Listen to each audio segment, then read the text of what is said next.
nagtuturo ng lugar, nagtuturo ng jurisdiction.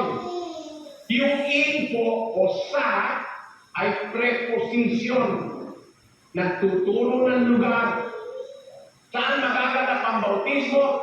Sa pangalan ng Ama. Para magaganap ang bautismo sa Abalit, Pampanga. Saan ka magbabautismo? Nasa Las Piñas ka. Pupunta ka sa Abalit. Kasi ang sabi, bautismo ang sa Abalit. Bautismo ang sa pangalan ng Ama, may lugar yung pangalan ng Ama. Kung asa nandun yung pangalan ng Ama, doon ka magbabautismo. Hindi yung pangalan ng Ama ang ipapambautismo mo.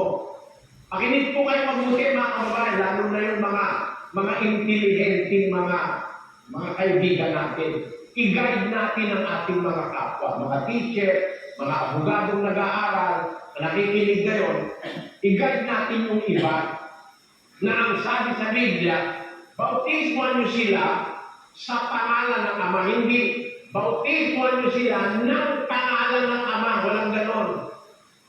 Hindi nakalagay, baptizing them by the name of the Father. No. But baptizing them in using a preposition denoting a jurisdiction or a place. Bautismuhan nyo sila sa pangalan ng Ama. No? Ang ginagamit na talata sa Griego